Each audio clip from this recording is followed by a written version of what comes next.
the 1960s and 70s, the focus shifted to pollution prevention as acid rain emerged as the first global environmental crisis, prompting science-based regulations like the Clean Air Act. With Reagan's inauguration in 1980, however, the White House Office of Science and Technology Policy, OSTP, began exploiting uncertainty around acid rain's causes. How did figures like Fred Singer and William Nierenberg contribute to this effort? And given Singer's earlier neo-Malthusian environmentalism, how did he become a leading voice in downplaying acid rain and later climate change? So these two issues are really important in terms of understanding these men and also understanding why we think we can say this is not a normal scientific debate. So if we look first at Bill Nierenberg, he was the head of the Scripps Institution of Oceanography, where I used to work, and he had been the lead author on a major scientific report on acid rain for the White House under Ronald Reagan.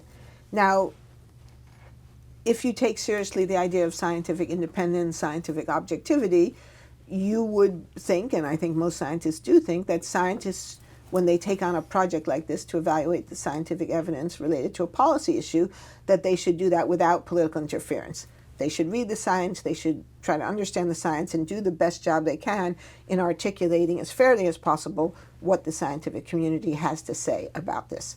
And Bill Nierenberg's acid rain panel did do that, and they wrote a report. They sent a copy of the draft report to the White House, and we know, because we have the documents that prove it, we have the receipts, as we like to say in history, the White House, under George Keyworth, who was the science advisor to President Reagan, sent Nierenberg a set of changes that they wanted him to make in the report.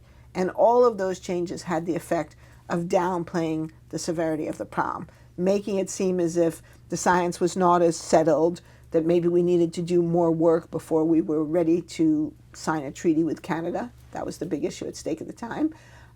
And we know that Nierenberg made these changes, again, because we have the documents that show it. And we also know that, and then the report was released, and he did this without the knowledge of the rest of the committee. And when the rest of the committee found out, they were extremely upset.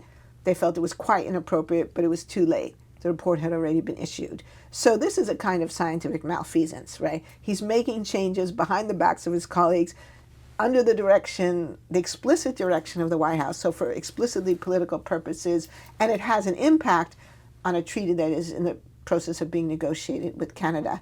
This was the hardest chapter to write, not because it was difficult, but because it was so appalling and egregious that I really wanted to document, really cross every T and dot every I. And Eric Conway was calling me up saying, Naomi, you have to finish the acid rain chapter. It was the last chapter we finished in the book, even though it's not the last chapter in the book. So the evidence there is incontrovertible.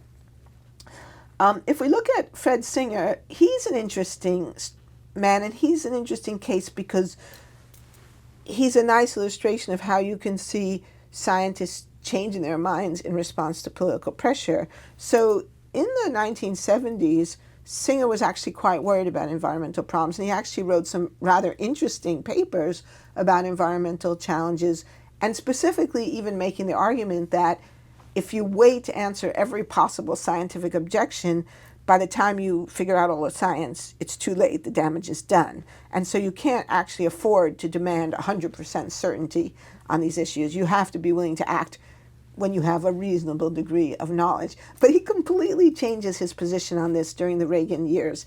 And we know that Singer was a quite ambitious person. He had worked in government before. He had been the first director of the U.S. National Weather Satellite Service.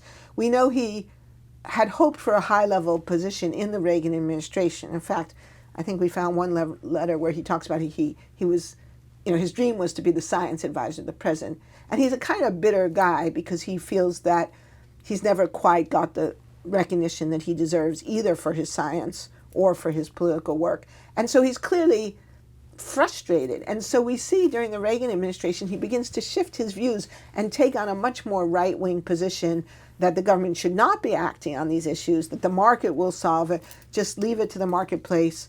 If it's a real problem, the marketplace will fix it. And of course, we know that that argument is wrong, because if the market would fix it, these things wouldn't be a problem in the first place, right? If the market responded, we wouldn't have had acid rain. If the market responded, we wouldn't have a climate crisis. But we see his views shifting in response to the political demands of his sponsors and his allies. And so finding these earlier papers he had written, that was quite revelatory to me to see, oh, yeah, this is not an argument. This is not really about the scientific uncertainties. It's really about what political position he has decided to take in light of these, troubling realities.